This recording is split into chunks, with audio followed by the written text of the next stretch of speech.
Hello and welcome to today's episode of Awag. I'm your host Bano. And I'm your host Dunia.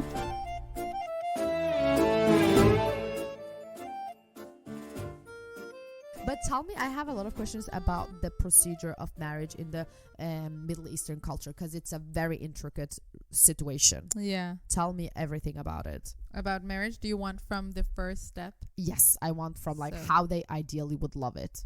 Okay. So this is a general compared to a lot of cultures. So it does not necessarily mean that it fits your culture, but a lot of cultures in the Middle East do kind of the same sketch or the same basis. So let's say boy and girl meet each other, they like each other, and they want to get married. And sometimes it's arranged, right? Sometimes it's arranged. Yeah, and if it's arranged, then kind of... But it's the same steps. Yeah. It's the same steps. If a boy or a girl liked each other or if it's arranged, it's the same steps.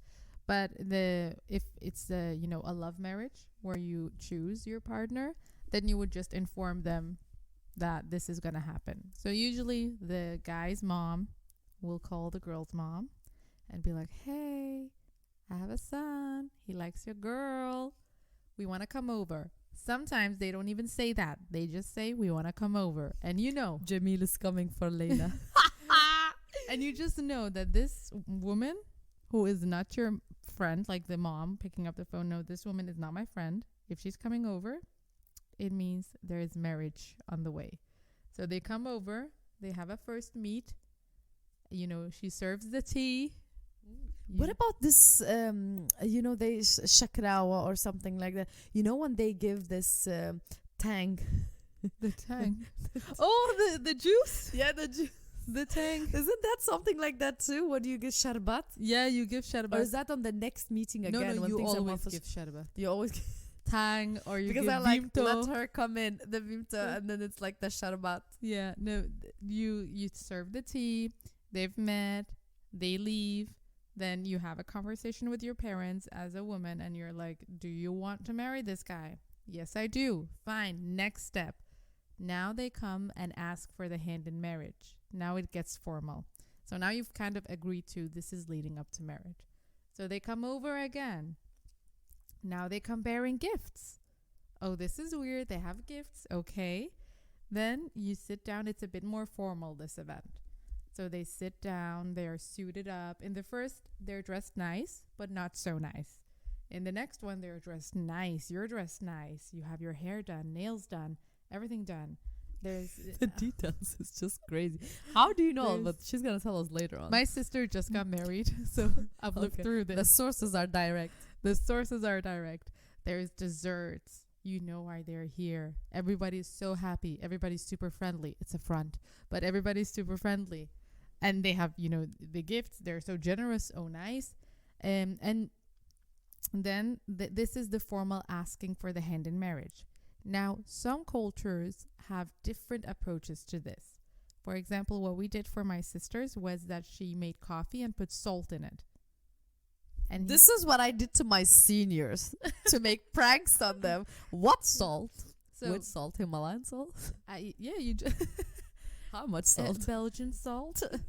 No, you put a lot of salt into the coffee.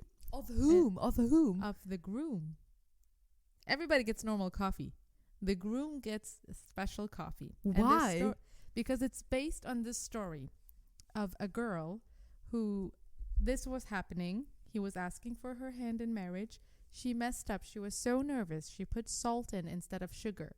And then when she gave it to him, he drank it up and didn't say a word and didn't make a grimace. He just drank it all.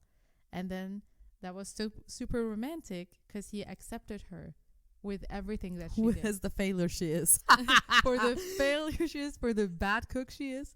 She can't even put sugar in. I know, that's romantic. But it was so romantic because, usually we have this reputation of men in our culture of being very hot-headed. If you put salt in the tea, are you mad? Are you crazy? They will yell at you.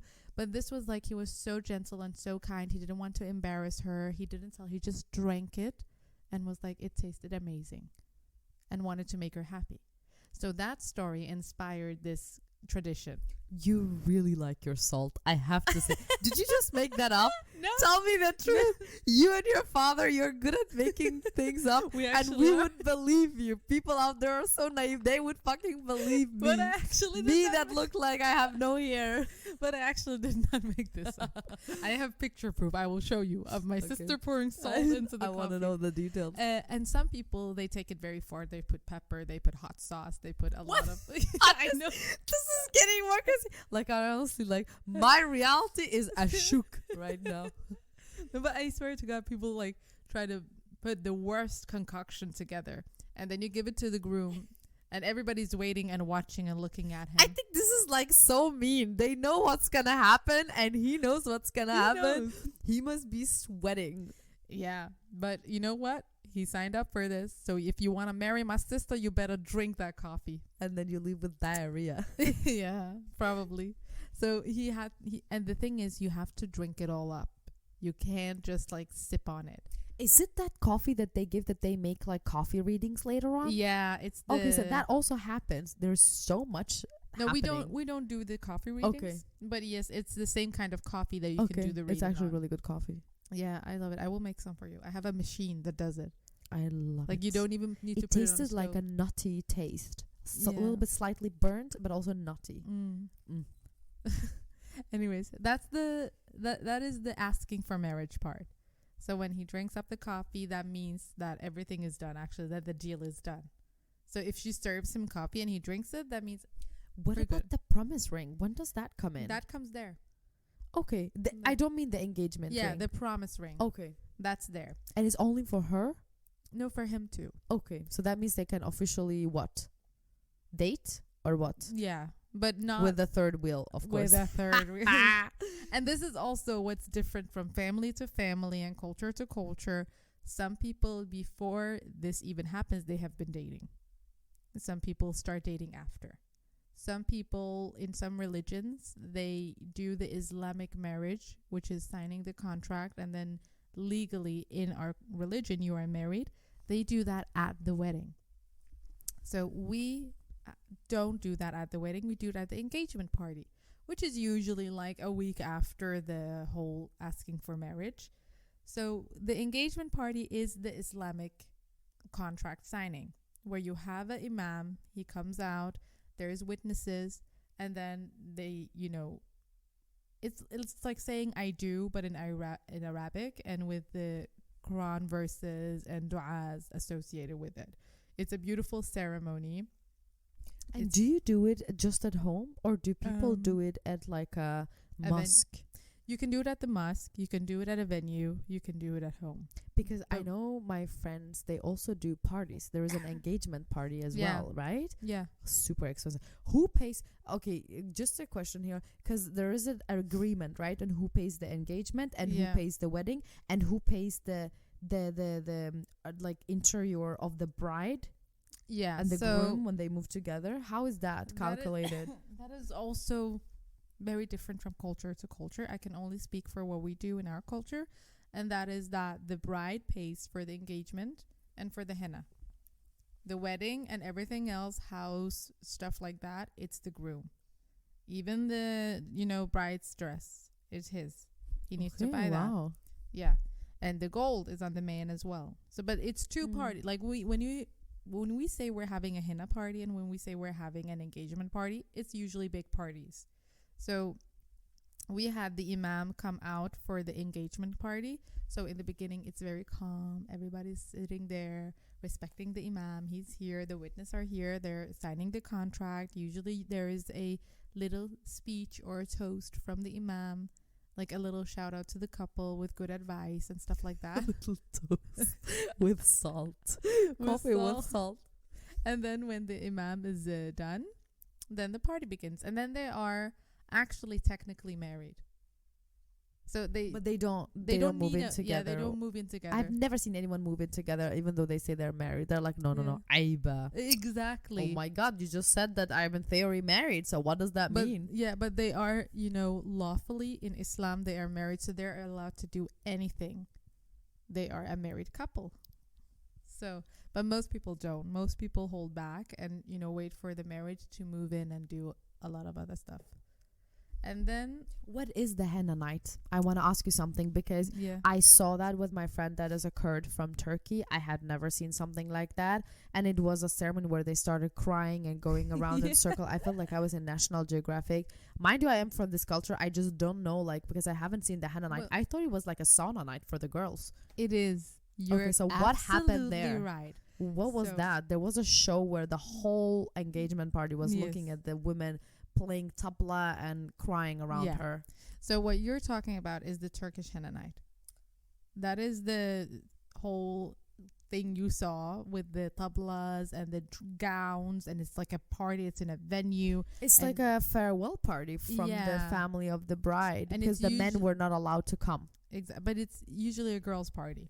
So it is a farewell party, which is why the crying is there. There is a ceremony where the girl gets henna on her hands, which is why it's called a henna party. And she has to cry. It's aiba if she doesn't cry. Because why are you happy? this whole trip into getting married seems like such a long ride. Oh my God. I was exhausted after my sister's And you were a whole guest. thing. And I was a But guest. I mean, I could probably sure you helped out in the background. Yeah, sister of the bride is even worse than being the bride. I can, vouch for that. But so, yeah, that was... I want behind the scenes.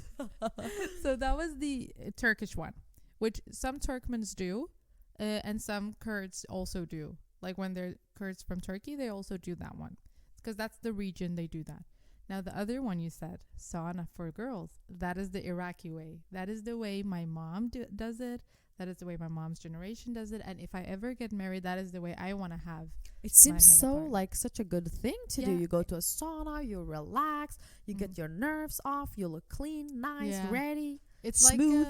it's like a bachelorette party. Yeah, but without all the craziness, like you Yeah. are like detoxing before the big party. Exactly. You go to the hammam with all the girls. Have you seen, they actually also do that in Syria. Have you seen it in Bab al-Hara? I actually did. Yeah. And then it was at night, yeah. because then the hammam would be for men in the morning, and then at night they would have the henna party there, and all the women would shower, be clean, and then they would sit and eat fruits and drink water and then they- sing. Yeah. And then they were singing. And that's how you do it in Iraq as well. And then it's like in the living room and all your closest friends, and you would talk and have a good time and eat and cook together.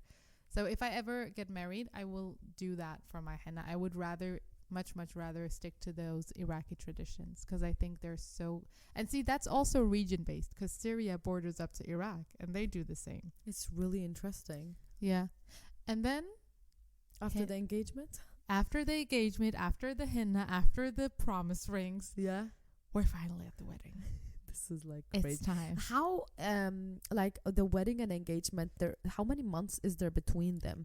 Or how many days? Because I think I went to a speed one where we did the henna night. Or is the henna night connected to the wedding? The henna night is Okay, connected so I to the made a wedding. mistake. Sorry. Yeah. No, that's not true. I'm joking. The engagement party was a year before. Yeah. The Usually wedding. it is like that. Usually there's like a year. Sometimes there is a month. Sometimes it's weeks. What is the point? Is it for them to save up money for the wedding? Because I If don't it's a year? think.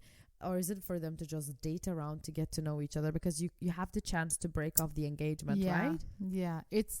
The thing is, in our culture, if you're not Islamically married, it's limited how physical you can be with a partner. And when we're talking physical, we're also talking hugging, kissing. Does not necessarily mean to the extremes. So Extremes is sex before marriage. So before you are officially married or engaged, you usually date. And a lot of people date for a long time, but it's never open in public. It's usually like a bit hidden away, because we're trying to get to know each other. We don't want people up in our business. And then after you sign that contract, you're kind of like announcing to the world that we are exclusive. It's like saying we're boyfriend, girlfriend now. It's like updating your Facebook status. So, and then now you have the free reins to go out and do the things you like, and still not be fully committed into living together, which is also a big step to take. So I also always encourage that these engagements, they actually go on for a year at least. I think it's, especially in my age, I think it's, you're not in a rush. Enjoy the time that you can live on your own or live with your parents and have this partner, and have it be kind of like a break while you're saving up, or because a lot of these rushed marriages, they go into it, and you just heard how many events I listed. This is a lot of money, and this is Yes. and then there's a honeymoon too. Oh my God, so much money, and then you also have to move into a new house because it has to be ready after the wedding. So just enjoy the time, be together. That's what most people do. Go on dates, enjoy each other, and then when the time feels right, there's marriage. That's true. But so what happens with the wedding? So the groom pay and the family pays everything, right? Yeah. And then is actually we only have one day of wedding. Are we Yeah. agreeing on that? Yeah. Yes, some cultures have several days of wedding. We don't. Like I know that the Indian and the Pakistani culture, they go on. But did you know that the Indian and Pakistani culture, that's the girl's family who pays for the wedding? I didn't know, actually. Yeah. I wouldn't know what is the best thing, because I think that either way, both of the parties, I went to only one wedding and one engagement in my whole life as of recent, and they both looked super expensive to me. And I was just thinking, like, because I think they go large.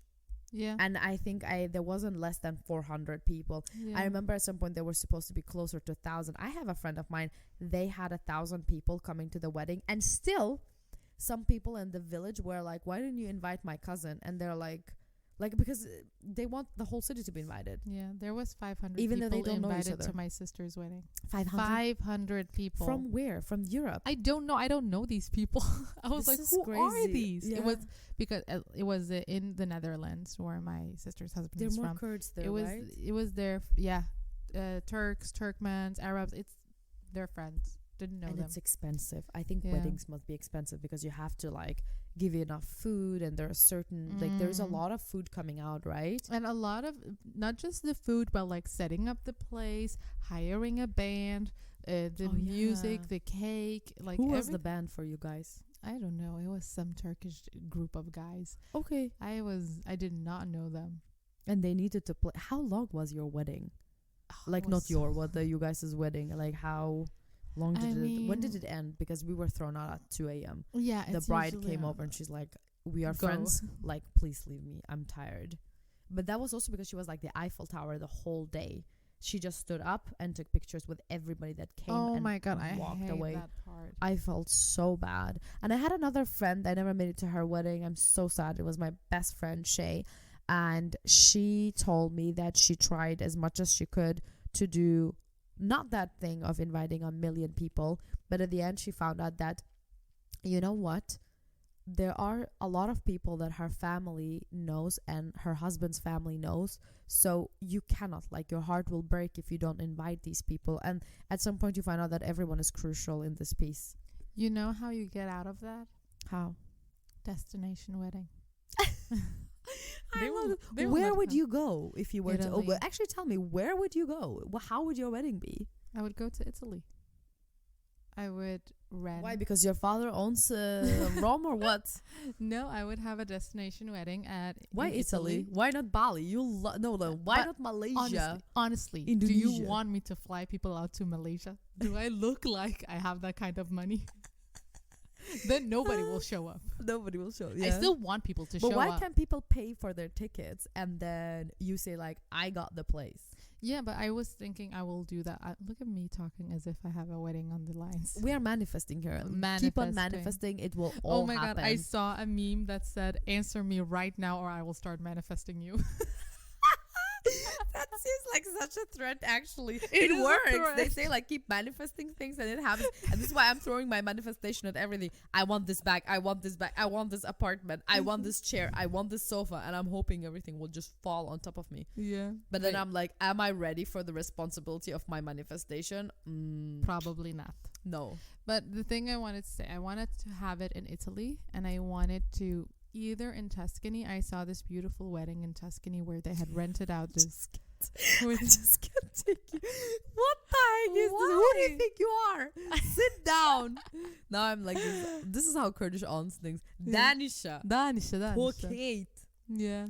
But actually, it's beautiful. I agree with you. Tuscany right? would be And so then nice. I It would be so you with cheese and salt. Right, and I would rent out this castle with a lot of rooms, so all of my guests will stay there. Why didn't you do it in Himalaya? In With all the Himalaya. salt you like. Oh, surrounded by salt. I will be married in a tub of there's salt. this amazing Cappadocia, or is it Cappadocia? It's called this amazing In place Turkey? in Turkey where they have this crazy like Yeah. salt. It's all white. Yeah, it's like Yeah. super beautiful. But yeah, But yeah, so I will have it in a castle where like there's a lot of rooms, and my friends and family will be staying there, and it's gonna be like a 3-day event. And it's not because it's gonna be like a whole rager and a party for 3 days, but it's gonna be like a rehearsal dinner. We all eat together. I make sure everybody is fine. We're like, it's quality time. why do they do rehearsal dinners? Can I ask I this don't stupid know. question? Okay, no, but you don't know either. I don't know. I saw it on We should Gossip have Girl. asked actually. I love our sources are amazing. I should have actually asked my friend because he just went to rehearsal dinner and this and that. And I wonder, like, is it just because they think people will really not behave, so they need to make sure everything works? Because rehearsing means that you're making yourself ready for something. I think it's also because the way that because rehearsal dinner is very American thing, and the way they have weddings is, if I remember correctly, just like the Danes do weddings, which is with a lot of speeches, a lot of talk. Okay. And I think it's to figure out like, what are you gonna say, practice it one time, let's see who goes in what order, how does the bride and groom enter. I think it's like a So run. do they see the same talk twice? Yeah, I think so. Huh.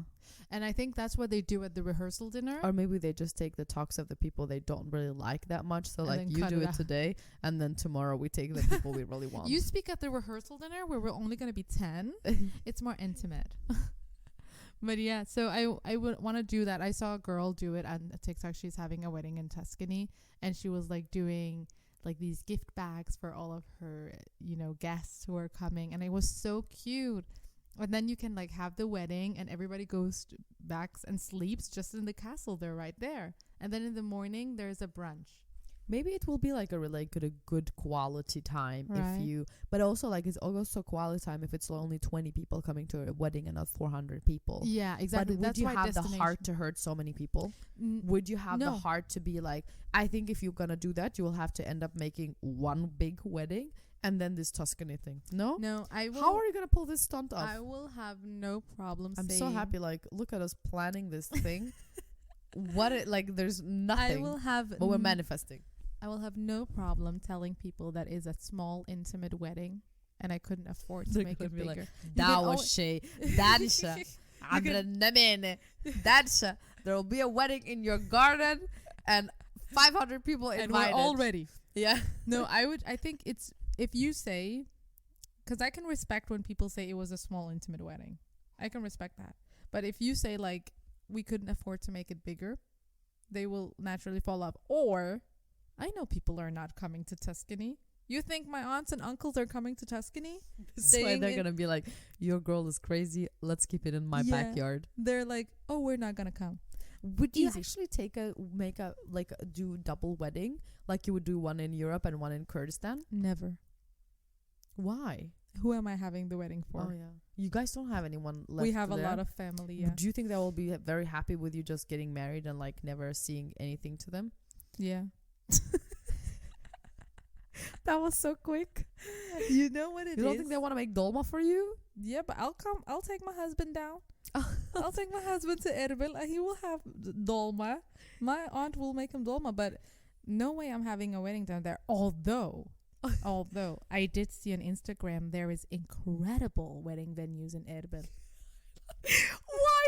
What algorithm do you have? I just I want to have- know what is the connection here. Toxic memes and The- wedding venues in Erbil. I love it. But I was in Erbil, and the weddings It's there are beautiful. crazy. But I think like people are also wasting a lot of money on a party that's like I'm sorry if you break up a few days later or a few months later. That's just very unfortunate. It is. Super embarrassing. But I also think like, don't you guys? I think it's Super like you embarrassing. can. Are you but- not embarrassed? Embarrassed. Are you not embarrassed? I am very embarrassed for you. But I'm just thinking like, okay, so there they do actually get paid. So the groom and bride don't need to worry about the apartment and everything. But I'm just thinking, like, I would have loved to use that money on my honeymoon. Right. And I need to invite everyone that I don't like in this wedding? Because if you make such a big wedding, you have to invite people. But I think most of these weddings are done politically to be like, look at me, I have more money than you, or look at me and my husband and our families. Yeah, or it's gonna be like, I went to your wedding, so now I have to invite you to my wedding, even though I do not like you. That's such a bummer. But that's why I keep it small and super intimate. What if you have destination wedding and the person you hate still comes?